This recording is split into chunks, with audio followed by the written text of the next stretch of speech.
Hey guys, welcome to Beer Break. My name is Juan. I'm joined today by my brother Joseph and friend Juan, and we recently saw Game of Thrones season 8, episode 2. And we have a lot of stuff to say. Well, some stuff to say. And I guess we can just start out with our reactions, really quick. What you thought of the episode. I don't know, Joseph, if you want to start, or Juan, you. Yeah. Justin. Yeah, it was pretty. It was way better than episode 1. A lot more interesting in like the story with the characters, and I think it was a lot more emotional. Just in general, it was really good. I liked it. And what do you think, Juan? Yeah, I think it was really cool to see the whole group come together again. And just kind of be more, have more depth to it. Springing of emotions is really interesting on how everyone did. Having Jamie in the mix and see him interact was pretty awesome. Definitely better than the first one. Yeah. I mean, I'd say that this episode was really good at capturing the sense of finality that all these characters are facing, given the fact that they might, not live to see the next 2-3 days. And the way they capture just that sense of dread and feeling of camaraderie that people, I mean, at least you'd hope people would kind of face together in a time of such great, terrible calamity, and I think like the episode, just in general, really executed that really well. Everything from its editing to the way it infused some diegetic moments into the episode itself. That was really powerful and resonated with me particularly. So what would you say is one of your favorite moments from the episode? One or just okay. I mean, you just looked at us, so I was like, no. I mean, my question is just in general. Whoever wants to go first. Go first. No, I think in general for me, Brienne's knighting. I think that spoke to me on a lot of different levels of the end game to most of these people's journey, and her significantly wanting validation for her efforts, and really truly being the only real knight in this world. I felt like she's been the most loyal, the most trustworthy person in this whole series, and the fact that she got what she always wanted, became a huge thing. And then when she smiles, it gives you a sense of humility, because there's different sides of them that you're not going to see, but since it's all coming to an end, it's all coming to light, and I've really enjoyed that whole sequence. Especially since my first viewing was ruined through a shitty internet connection. So it happens. No, dude, that moment is really great. Especially seeing Gwendolyn Christie's reaction, once she's knighted, and just her smile is just so wide and beaming. I thought that was it made me kind of want to tear up a little bit, Mm-hmm. And then. Also, it was interesting seeing Jamie, the way he was reacting, because he was like, "I'll prove it to you," right? And then you see him he's holding his sword, and he's making movements with his hands, and it looks kind of weird because you don't know why he's doing that, but I wonder if it's his nerves or whatnot. But whatever, it's cool because in the end he says, I charge you to defend, the innocent, and to be just and all that kind of stuff, and arise, the Knight of the Seven Kingdoms. That's just really great. But you have anything to say, Joseph? Yeah, I mean, I like the whole scene of the multiple scenes that they show with when they're around the fire, just all of them. Mm-hmm. I like all those scenes that come up. They're really funny, and then also they have sad parts. You know what I mean? I like the whole scene. Yeah. Yeah, and what would be your favorite moment from the show? From the episode, I don't know if I have favorite moment, but I have just that favorite scene, when they're all around the fire. all those scenes that they are around the fire. Mm-hmm. Like, that's my favorite scene. Oh, okay. So Yeah. Just the fire scene in general Mm-hmm. is your favorite.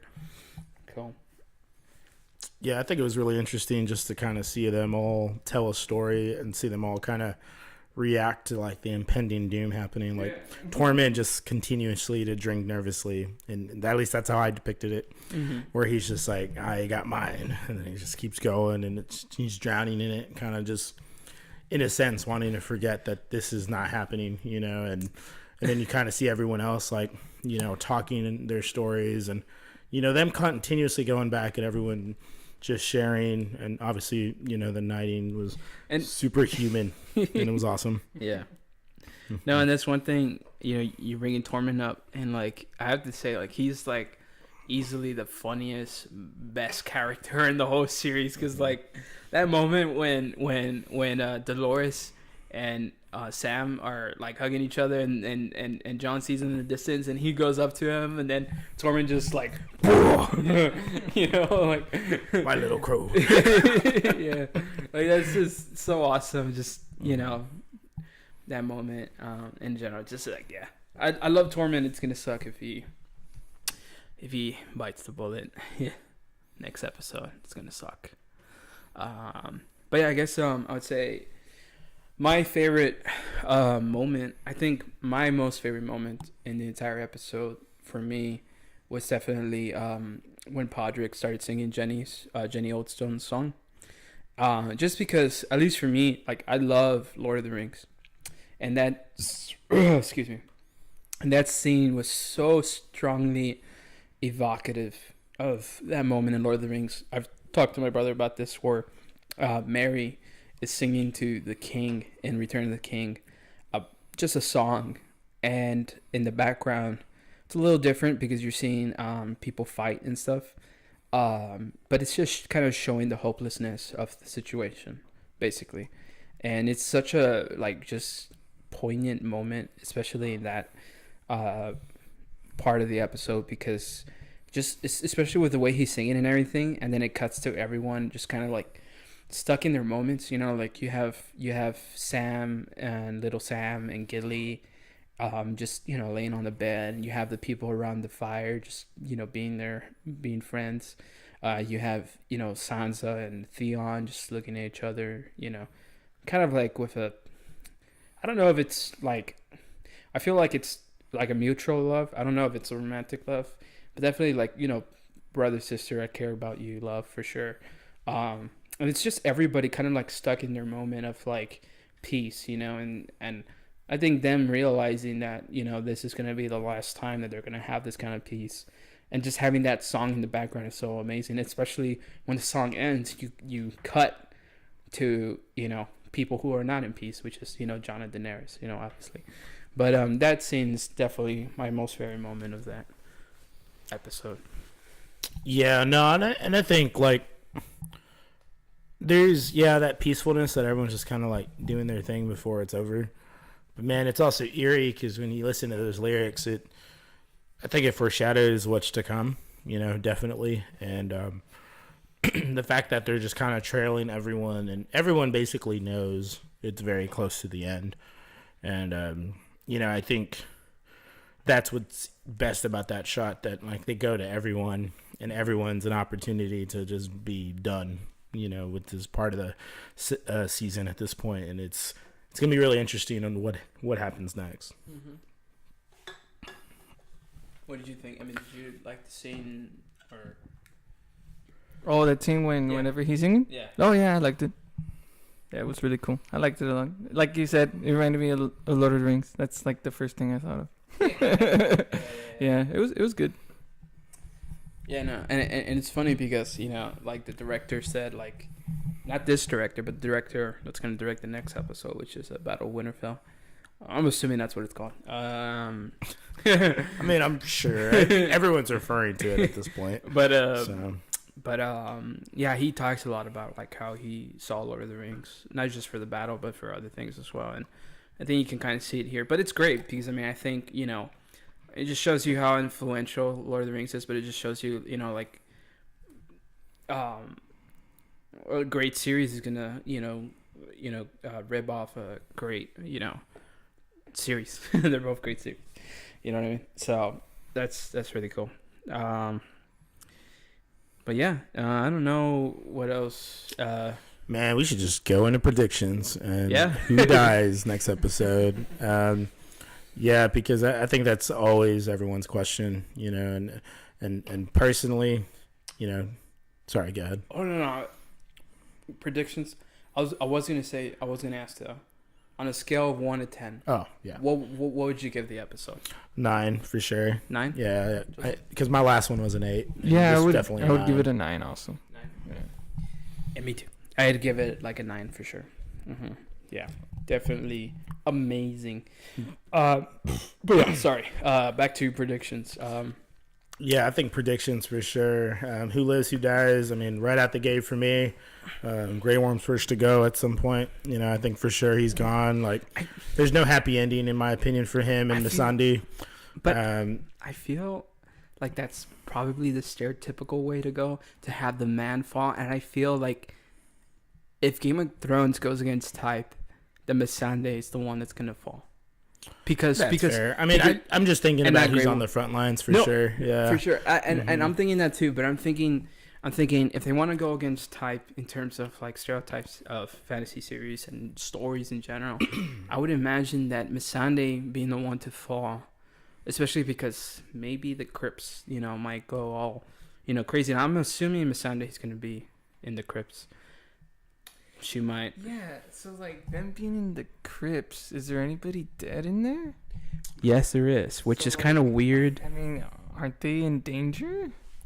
Yeah, but If the White Walkers come? I mean, so I think that's a theory we've all kind of come up with in the last couple months, where we all predict that the Night King's gonna bring the crypt back to life, because we're fully aware that Ned's back. He's in that crypt. Rickon's there. Not sure if Catelyn's there, and yeah, none of them are there, right? It's just those two, and then technically Lyanna will come back, and basically any other dead Stark that's down there. It's kind of weird though, because I'm just thinking like, wouldn't they have thought of this? Yeah. like, hey, we're gonna send them to the crypts where there's a lot of dead people that could be resurrected. Yeah, I have to say, like, if that does happen, wow, it would be amazing in terms of not only just in theories and stuff, but just in sense of like kind of like poetic nature to it of the crypt coming back to life. But it's just gonna be like, man, you guys didn't think about this. Like, it's kind of dumb. I guess they're hoping decomposition is the reason they don't come back, I guess. But like, I mean, half of them, like, especially like when you look at when Bran, I can never say his fucking name right, gets to the Third-Eyed Raven, and the way that guy, one of the White Walkers comes out, is just bones. So, I mean, I think the problem with me on that, when you look at the decomposition part, is like you won't really know it's them, and then Ned doesn't have a head. So it's just kind of like, I don't know if they're going to do that, and it really make any sense to us. And if it does, cool. If it doesn't, then, kind of is what it is. But definitely could see that happening for sure. Yeah. I was just gonna say, and also like, aren't the crypts like in like coffins and stuff, and they're like stone coffins, and like, are they powerful enough to open them? And yeah, and that's the thing, I think too. Like, I think the way like most Moskar, like, they're in a coffin that's like usually like laid over by more weight. So, I mean, unless they become ultra powerful, or White Walkers like dig out of them or some shit, that's just gonna kind of be stupid in my opinion. But I mean, I don't know. I guess we could see where that goes. Or maybe they'll just hear like a whole bunch of them screaming inside the coffins. Maybe, I don't know. It's like, what the fuck's happening? Oh god. What's definitely interesting is that they've never really established if only Starks are buried in the crypts. Like, what if the crypts are so huge that there's a section where there are just regular people who are buried in the crypts, and maybe those are the ones that are gonna rise up and because what if they don't have like stones or whatever like on them, right?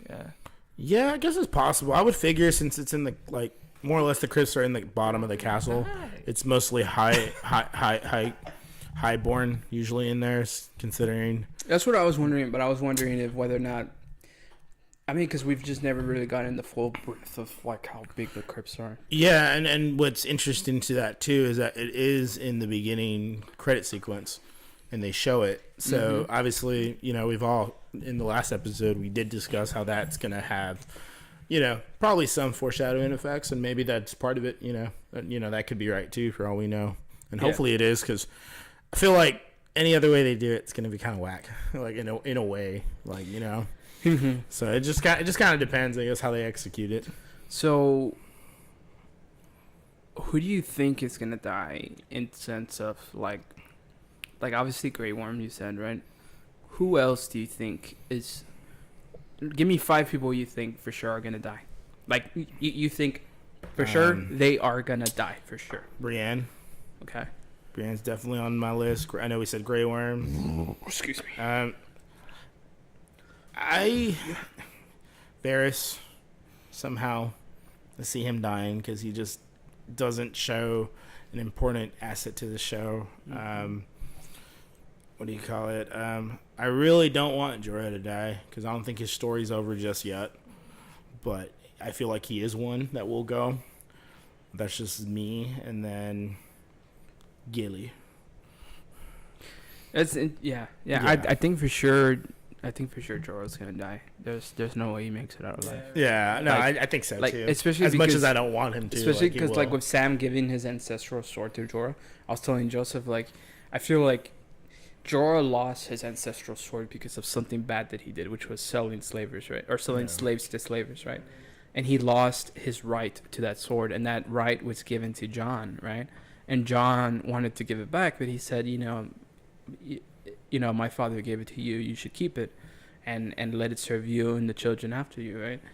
I feel like with Sam giving him his family sword to Jorah, and also telling him that Mormont was such a great person to him, like he taught him how to be a man and everything. In a way, spiritually, it's like Jorah is like giving back the sword, and also at the same time, like Jorah Mormont is gaining back his like ancestral right because of everything that he's done.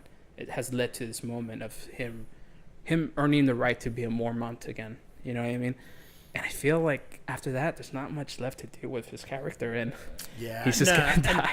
And I just hope there's more as far as like leading Daenerys, because I think that's what I really enjoyed in this part. He's leading Daenerys, because Daenerys, I hate Daenerys. I want her to die. I would really hope she dies in this episode, because she is being so shitty. She's showing more resemblance to the Mad King than ever.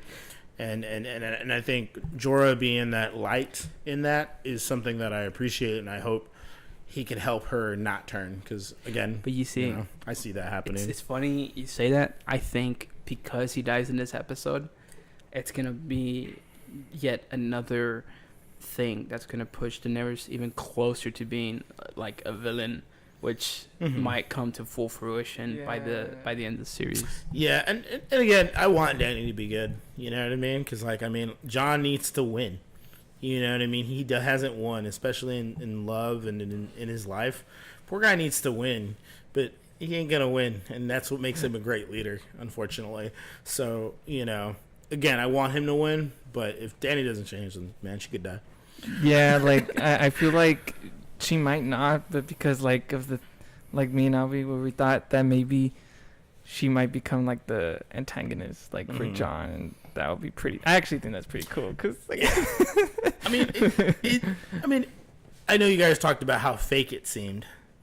You know what I mean? Oh, yeah. And now that gets brought into more light, because they didn't spend a lot of time together, and the fact that speaking to her reaction, it just showed me man, she's gonna turn. Yeah, she just cares about the throne, not him at all. Which is ridiculous, mind you. There's such she knows the bigger picture too, and she just does not care.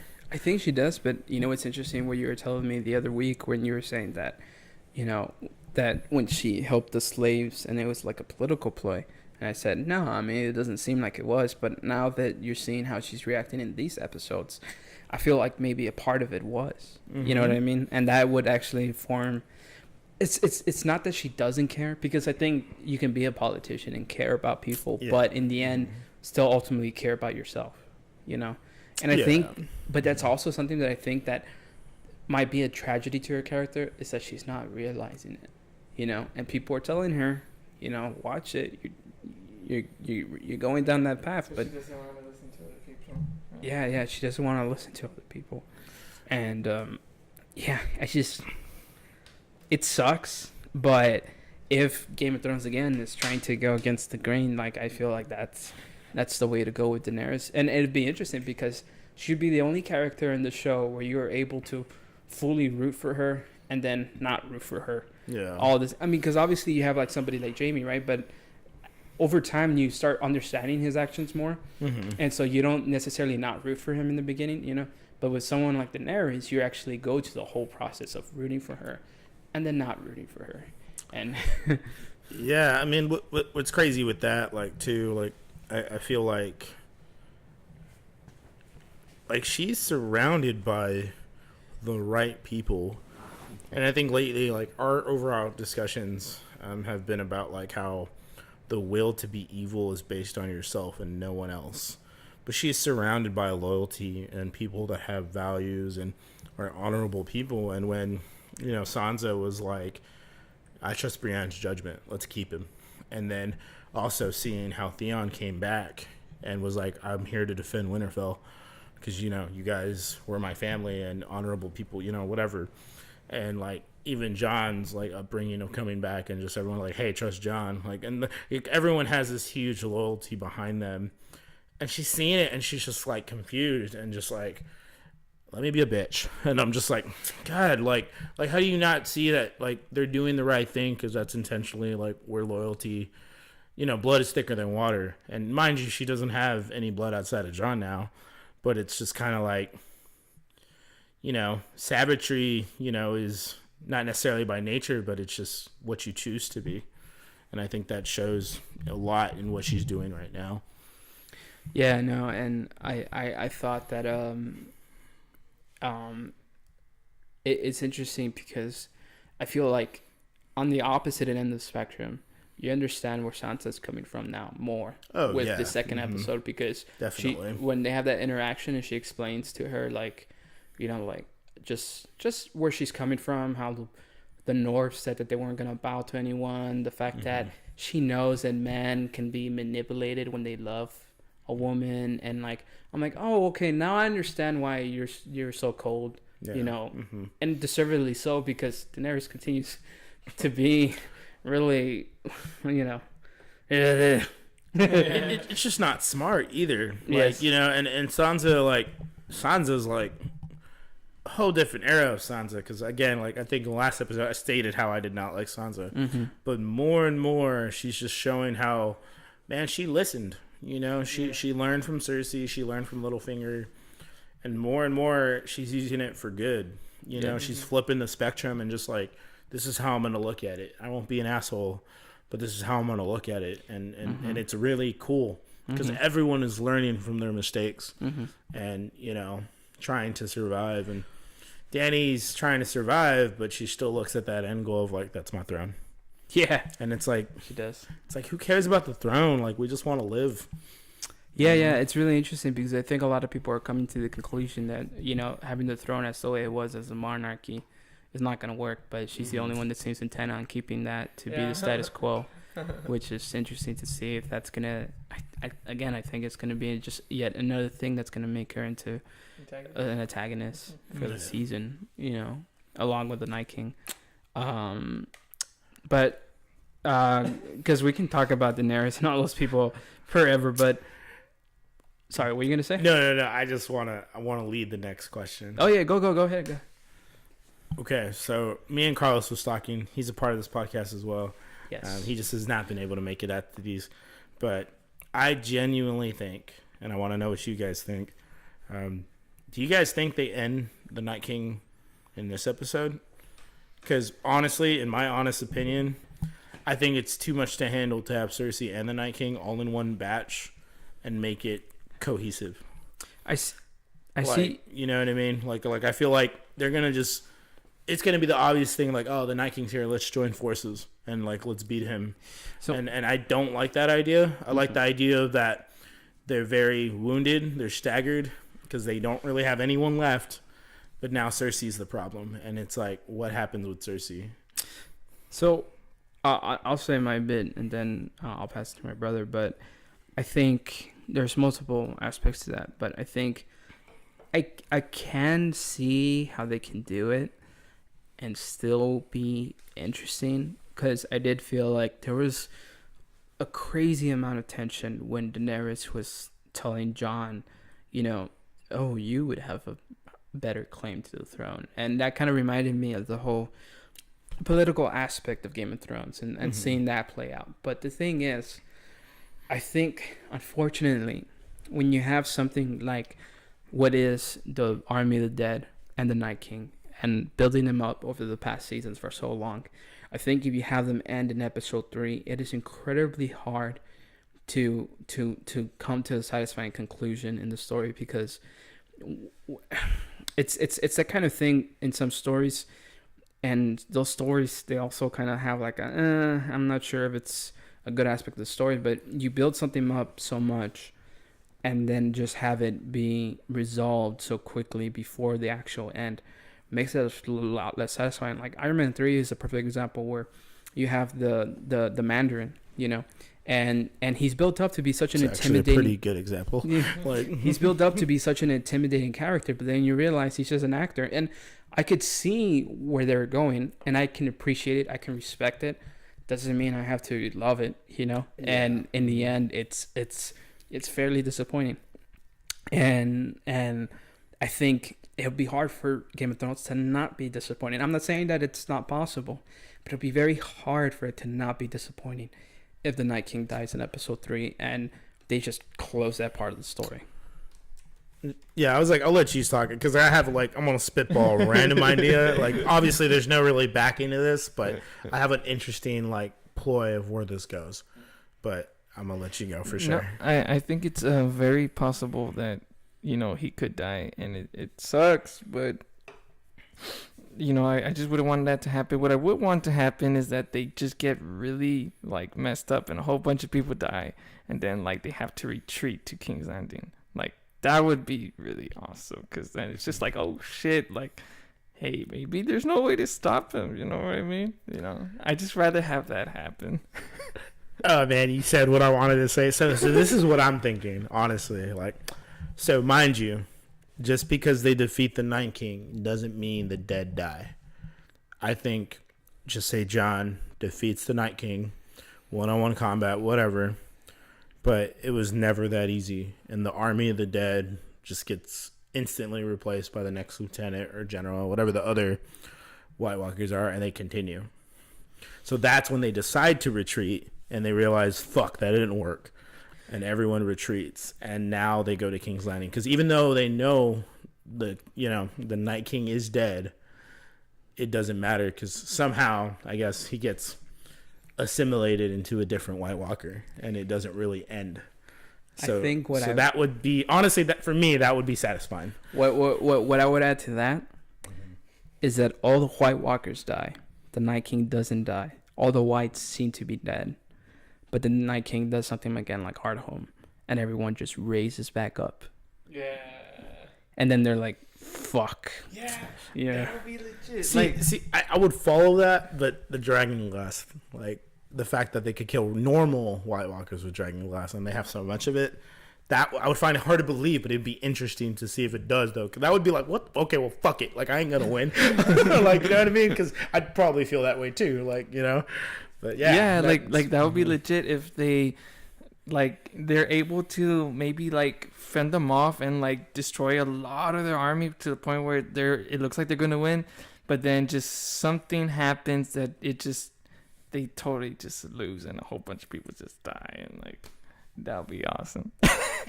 No, I think so too, and God, man, I don't know. I'm so excited for next. I'm gonna cry a lot this weekend. Honestly, because Endgame's happening. The Battle of Winterfell. This is probably the biggest in our generation. Of what's happening.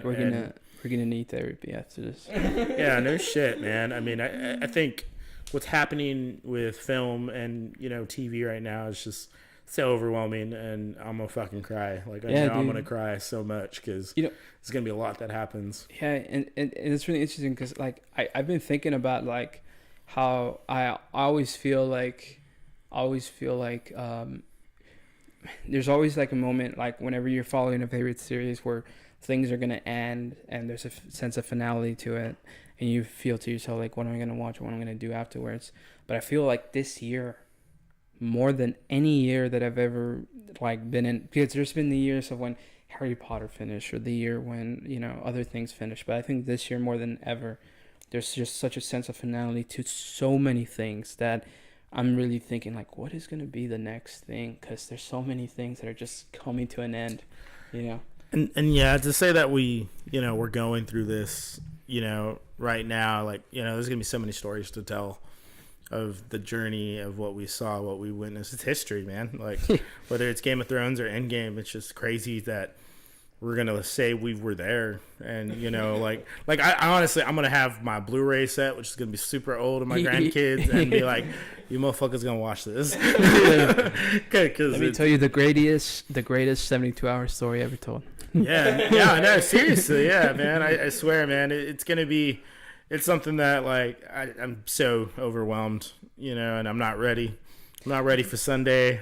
Yeah. And it's something that, definitely gonna have more reaction videos coming for sure. Yeah, for sure. Mm-hmm. But I guess that pretty much does it for our reactions in terms of season 8, episode 2. It was a small episode. It was, kind of continuing from the first episode, so our reactions are pretty much similar, but overall we really loved it, and we are super excited to see what Game of Thrones is bringing forth in the future episodes, and it's surprising, but we're already a third of the way into the season. Yeah, it's pretty fucking crazy. Yeah. There's only 4 more. Yeah, oh, one more month and Game of Thrones is over forever. Not ready, man. Yeah, not ready. Yeah, not ready at all. But yeah, that'll about do it for our reactions. And if you guys want, you guys want to like, comment, subscribe, tell us what you like about what we're talking about, or you have any suggestions. We plan to do many more reactions to everything from Endgame to even probably some of the more future movies. Detective Pikachu. Pikachu. That new trailer looked dope. I don't care. I'm watching that. Yeah. And that'll do it for this episode. This Albie, Joseph, and Juan signing out. Yeah. Can't find the mouse.